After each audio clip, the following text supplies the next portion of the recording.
கிடைக்காத வரலாற்று சொன்னார்கள். அந்த பீனிக்ஸ் போரை தன்னை உயிரோடு எரித்துக் கொள்ளும், மீண்டும் அந்த சாம்பல் உயிர்த்தம் என்று சொன்னார்கள். அப்படி சொல்லுவாங்க. அவர் போயிட்டாரு, அவர் கெஞ்சினாரு அப்படிலாம் சொல்லலாம் முடியாது. யாரையுமே சந்திக்க மாட்டேங்கிறார். நல்லா கேட்டுக்கங்க, யாரையுமே சந்திக்க மாட்டேங்கிறார். அந்த கட்சியை செல்வாக்கை இருந்து அந்த கட்சியுடைய பொதுக்குழு பெரும்பான்மை பொதுக்குழு உறுப்பினரால் நிராகரிக்கப்பட்டு உதயகுமாரனுக்கு ஒரு 20 கோடி ரூபாய் செலவழிக்கணும். ஏன்னா அதெல்லாம் தைரியமா சொன்னாரு. உதயகுமாரனே ஒரு ஆர்ப்பாட்டத்துக்கு போனப்ப எல்லாரும் தான் பணியாற்றக்கூடிய முன்னாள் வருவாய் மற்றும் பேரிடர் மேலாண்மை தகவல் தொழில்நுட்பத்துறை அமைச்சர் மரியாதைக்குரிய இன்னும் 60 நாட்களில் எடப்பாடிக்கு பழனிசாமி நான் என்ற சரித்திரத்தை இந்த தமிழ்மொழியில் எல்லை காத்திருக்கின்ற ஆற்றல் மிக்க செயலாளர் மாபெரும் கட்சி மாற்று கழக அம்மாபெருடைய மாநில செயலாளர் திருமங்கலம் நன்றி வணக்கம். மாநில அம்மா பேரவை துணை செயலாளர் முன்னாள் சேர்மன் அண்ணன் ராஜேஷ் முன்னாடி தேனூர் ஊராட்சி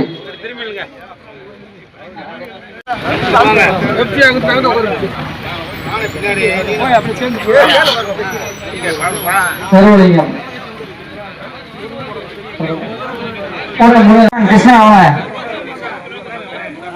கிருஷ்ணன் ஏடிக்கலை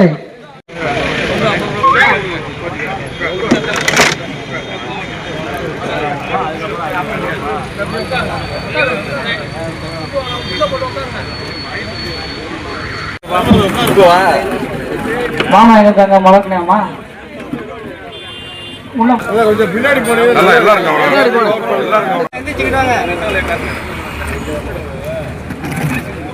புரட்சி தமிழக எடப்பாடியா, எடப்பாடியா, சாமி அம்மா, வருங்கால முதலமைச்சர் எடப்பாடியா, வருங்கால முதலமைச்சர் எடப்பாடியா.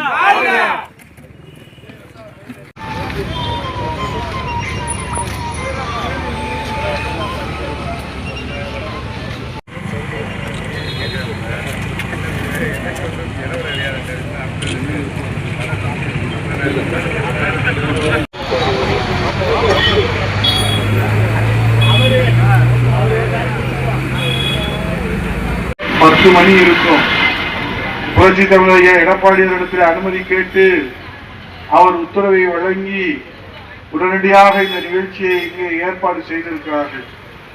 ஆகவே இது உங்கள் கட்சி, இது நம்ம கட்சி, இது ஏழைகளின் கட்சி. ஆகவே இது உங்களுக்கு சொந்தம், நமக்கு சொந்தம், மக்களுக்கு சொந்தம், ஏழைகளுக்கு சொந்தம், எளியவர்களுக்கு சொந்தம், சாமானியர்களுக்கு சொந்தம்.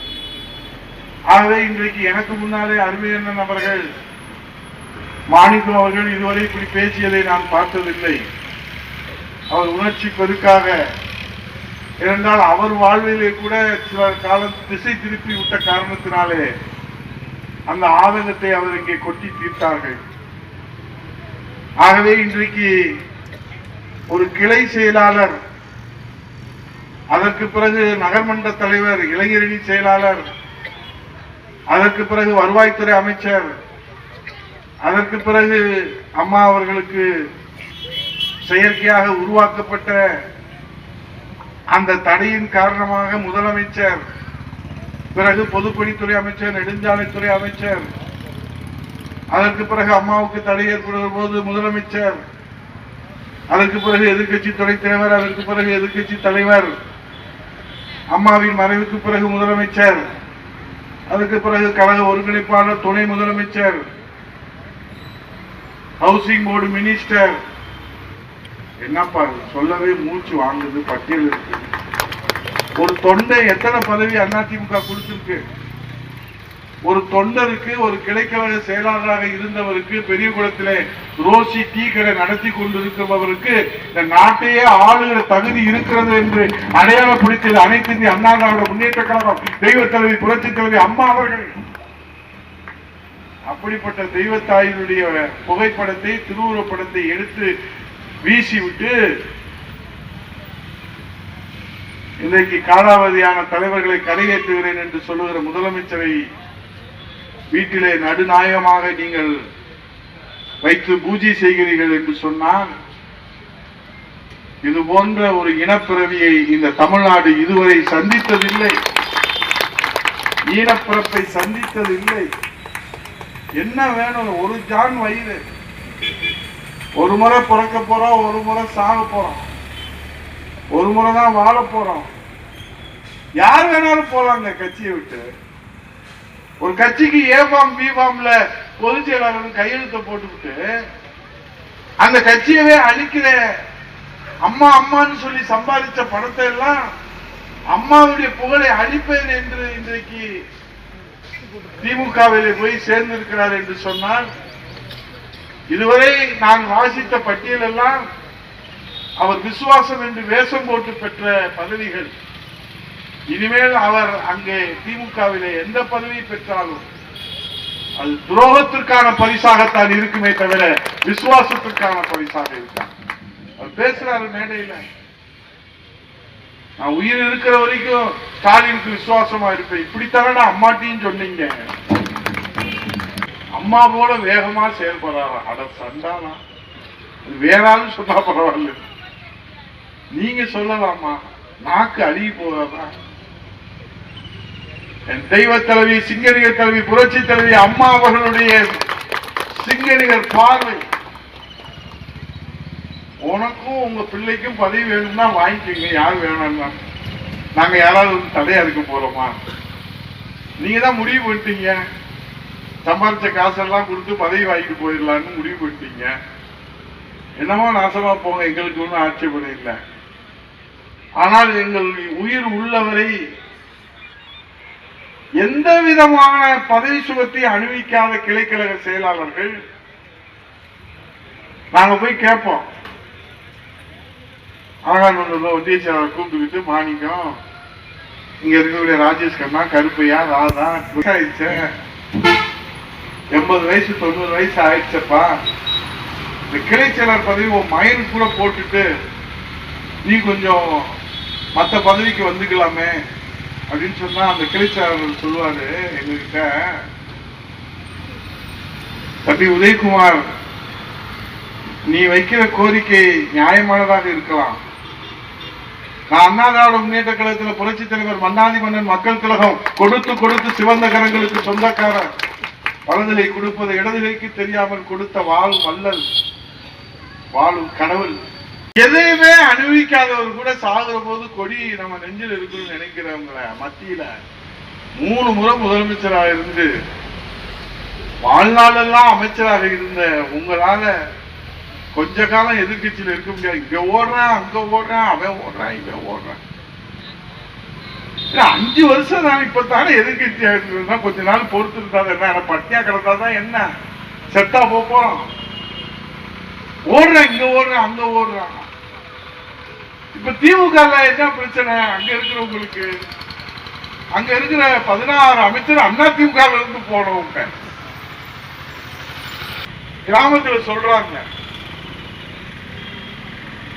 ஆகவே இது என்ன, இப்ப நீங்க அங்க போய் திமுக போய் என்ன செய்ய போறீங்க? ஏற்கனவே அங்க ஆளுங்கட்சியா இருக்கிறாங்க, அமைச்சர் இருக்கிறாங்க, எல்லாரும் இருக்கிறாங்க. இங்க இருக்கிற பணத்தை புரட்சி தலைவர் இதய அம்மாவுடைய திருநாமத்தை சொல்லி சம்பாதித்த சேர்த்த சொத்துக்களை எல்லாம் அம்மாவை அழிக்க நினைத்த இயக்கத்திற்கும் இயக்க தலைவர்களுக்கும் செலவழிக்க போறீங்க. புண்ணியத்தை சேர்த்து பாவ செயல்களுக்கு நீங்கள் செலவிட போகிறீர்கள். அதனாலே உங்களுக்கு பாவம் தான் வரப்போகிறது. ஆகவே மாண்புமிகு அண்ணன் அவர்களே, இந்த பாவத்தை தொலைப்பதற்கு இன்னும் நீங்கள் 1000 முறை கங்கையிலே மூழ்கி எழுந்திருத்தாலும் இந்த பாவத்தை தொலைக்க முடியாது. இதற்கு நீங்கள் பதில் சொல்லுகிற காலம் வரும் என்பதை இந்த தாய் தமிழ்நாட்டு மக்கள் தீர்ப்பு சொல்லுவார்கள். எல்லா அரசு பஸ்ஸும் திமுக கிளை செயலாளர் வீட்டுக்கு முன்னாடி நிக்குது. நானும் அண்ணனும் வரும்போது பார்த்துட்டே வர்றோம். இந்த அரசு பஸ்ல பூரா திமுக கொடியை கட்டி இருக்கிறாங்க. பேரூர் செயலாளர், ஒன்றிய செயலாளர் எல்லா இடங்கள்லயும் நிக்குது. என்னப்பான்னு கேட்டோம். நம்ம டிரைவர்கிட்ட, எங்கப்பா போறீங்க? கொடியை கட்டிக்கிட்டு அரசு பஸ்ல எங்க போறீங்க? திருச்சி மாநாட்டுக்கு போறோம். அப்படியா, சரி, நல்லபடியா பாதுகாப்பா போயிட்டு வாங்க. பக்கத்து மாவட்டத்தெல்லாம் கேட்கிறோம். பத்திரிகையில செய்தி வருது, திருச்சி மாநாட்டில 15 லட்சம் பேர்களை திரட்ட போகிறோம். இந்த 15 லட்சம் பேருக்கு அரசு பஸ்ஸை கொண்டு போய் ஏத்திட்டு போயிட்டீங்கன்னா, இப்ப இங்க தங்கச்சி இந்த அக்கா நான் பாக்குறேன் 1/2 மணி நேரமா நின்றுட்டு இருக்கிறாங்க, பஸ் வரல. நீதான் எல்லா பஸ்ஸையும் கொண்டு போய் மாநாட்டுக்கு விட்டுட்டு இல்லை, அப்புறம் எப்படி மக்களுக்கு பஸ் வரும்? ஸ்கூலுக்கு பஸ் வராது, ஆஸ்பத்திரிக்கு பஸ் வராது, கோயிலுக்கு பஸ் வராது, ஊருக்கு பஸ் வராது. இன்னைக்கு அரசு பஸ் எல்லாம் திருச்சி மாநாட்டுக்கு மட்டும்தான் வரும். எப்படி? உங்க அப்பா வீட்டு சொத்து இது அரசு பஸ்? பஸ்ஸே இல்ல, எல்லா பஸ்ஸையும் அங்க கொண்டு போயிட்டு இந்த மாதிரி ஓட்ட உடச பஸ்ல மட்டும் 1/2 மணி நேரம் 1 மணி நேரம் காத்திருந்து இப்ப போய் பஸ்ல ஏற போறாங்க. நான் ஒன்னும் மிகைப்படுத்தி சொல்லல, சாட்சியோட தான் சொல்றேன். நம்ம மீட்டிங் ஆரம்பிக்கும் போது அந்த 4 பேர் நின்றுட்டு இருந்தாங்க. ஆனா நம்ம முதலமைச்சர் என்ன செய்யறாரு? இந்த 3 மாசத்துல மட்டும் பாத்தீங்கன்னா மண்டல மாநாடு, மாநில மாநாடு, மாவட்ட மாநாடு, இளைஞரணி மாநாடு, மகளிரணி மாநாடு. தமிழ்நாட்டு மக்கள் கேட்கிறாங்க, எதுக்குப்பா இத்தனை மாநாடு நடத்துறீங்க? என்ன வந்துருச்சு இந்த நாட்டுல? இப்ப 2 நாளைக்கு முன்னாடி உங்களுக்கு தெரிய கலை பொருட்கள் செய்வதில் நம்முடைய மானாமதுரை ஒரு கலை பொக்கிஷம். கலை நகரமான மானாமதுரை இன்றைக்கு கொலை நகரமாக நடுநடுங்கி போய் ரத்த ஆறு ஓடிக்கிட்டு இருக்குது. மானாமதுரை போலீஸ் கைது செய்து போல அழைத்து சென்று போன வாலிபர் உயிர் பறிக்கப்பட்டிருக்கிறது. 3 நாளா அவருடைய உறவினர்கள் ரோட்ல கிடந்து அந்த பட்டியலின அந்த இளைஞருடைய உயிருக்கு யார் உத்தரவாதம்? போலீஸ் தான் அழைச்சிட்டு போனாங்க, திரும்ப மருத்துவமனையில சேர்த்தாங்க, செத்து போயிட்டாருன்னு சொல்றாங்க. ராத்திரியும் பகலுமா அங்க உறவினர்கள் போராட்டம் பண்ணிட்டு இருக்கிறாங்க. வீட்டுல படுத்திருந்த ஆட்டோ டிரைவரை கழுத்து அறுத்து கொண்டு விட்டாங்க. கேட்க நாதி இல்லை. அரசு தானே பாதுகாப்பு தரணும், போலீஸ் தானே பாதுகாப்பு தரணும். அரசு மருத்துவமனைக்கு அழைத்து சென்ற ஆகாஷ் டெலிசன், நான் பொய் சொல்லல, ஆகாஷ் டெலிசன் நேற்று அதிகாலையில 12:30 மணிக்கு உயிரிழந்திருக்கிறார். அவரை ஒரு கொலை வழக்கு விசாரணைக்காக அழைத்துட்டு போனாங்க. விசாரணைக்கு அழைத்துட்டு போனவங்க செத்து போயிட்டாங்கன்னு சொல்றாங்க. உறவினர்கள் பூரா நீதி வேணும்னு போராடுறாங்க. இந்த ஆட்சி பொறுப்பேற்று 27 லாக்அப் டெத். யாராவது விசாரணைக்கு கூட்டிட்டு போனா உயிரோட திரும்ப முடியாது. இந்த திமுக ஆட்சி பொறுப்பேற்றது ஏறத்தாழ 27 லாக்அப் டெத் இது வரைக்கும் நடந்திருக்கு. இது வரைக்கும் ஏதாவது நீதி விசாரணை நடந்திருக்கிறதா? இது வரைக்கும் இதுக்கு ஏதாவது பதில் சொல்லி இருக்கிறாங்களா? 22 கட்சி எதுக்கு சேர்க்கிறீங்க? நீங்க தான் வலிமையா இருக்கீங்கல்ல, ஸ்ட்ராங்கா இருக்கீங்கல்ல, அப்புறம் என்ன இத்தனை கட்சியை சேர்க்கிறீங்கன்னா எங்களை தேடி எல்லாரும் வர்றாங்க. யாரு வந்தா? காங்கிரஸ்காரங்களை விட்டு விரல விட்டு ஆட்டினாங்கல்ல, வெளியே வந்து சொல்றாங்க. அதுக்கு என்ன அர்த்தம்? அது வைரல் ஆயிடுச்சு, அதை வேற பெருமையா பேசிக்கிறாங்க. முடிச்சல்ல கதையை, காங்கிரஸ் கதையை. இப்ப நான் சொல்லிட்டு போறேன், கேட்டுக்கீங்க. என் மேல நீங்க அவதூறு வழக்கு கொடுத்தாலும் இல்ல, ஒரு காங்கிரஸ் வேட்பாளர் ஜெயிக்க விட மாட்டாங்க திமுக காரங்க. அதான் இந்த முடிஞ்சு 28 பேரா. இந்த 28 பேர்ல அண்ணா திராவிட முன்னேற்ற கழகத்தை சார்பில் நிக்கிறவங்க எல்லாம் புண்ணியவாங்க. திமுக ஜெயிக்க வச்சிருவாங்க. கூட்டணியில் அவ்வளவு ஒற்றுமை அவங்க. அவர் நம்மளை பார்த்து சொல்றாரு, நீங்க பாரதிய ஜனதா கட்சியோட சேர்ந்து, ஏன் நீங்க மட்டும் சேர்ந்து 14 வருஷம் தொடர்ந்து மத்தியில் அமைச்சரா இருந்தீங்க? எங்க அண்ணன் டிஆர் பாலுக்கு கப்பல் போக்குவரத்து துறை வாங்கி கொடுத்தீங்க, அவர் கப்பலே வாங்கிட்டாரு. அண்ணாமலை கூப்பிட்டு கேட்கிறாரு, ஐயா கப்பல் போக்குவரத்து இருந்து கப்பலே வாங்கிட்டீங்க, 10 கப்பல் ஐயோ பொய் சொல்லாதப்பா, 2 கப்பல் தான்ப்பா வாங்கினேன் அவசரத்துல. இதுல சொல்லுவாங்க டீ கடை இல்ல, 100 ரூபாய் கொடுத்த சில்லறை கூட, நீ எப்படா 100 ரூபாய் கொடுத்தாரு? திறந்து பாடுறா, உள்ள இருக்கிற 100 ரூபாய் 7 ரூபாய் தான்டா அப்படின்னு. அது மத்தியஸ்தம் பண்ண ஒருத்தர், தம்பி நீங்க 2 பேரும் சண்டை போடுறது, நான் கொடுத்த 500 ரூபாயை மறந்துடாங்க.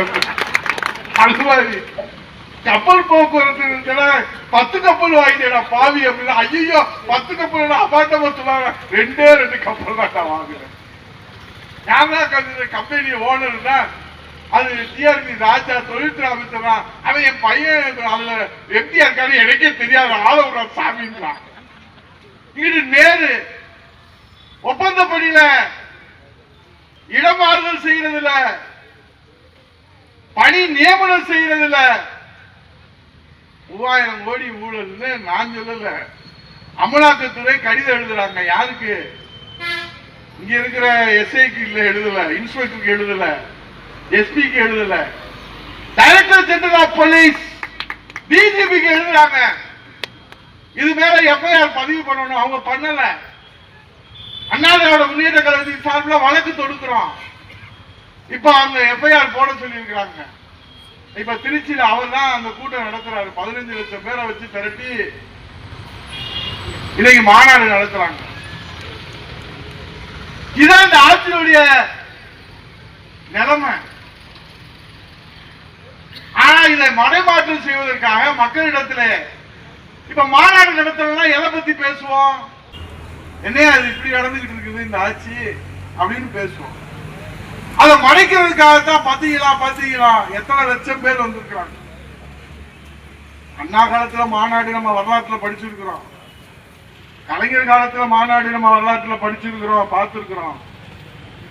இப்ப இருக்கிற திமுக இருக்கிற மாநாடுலாம் என்ன தெரியுமா?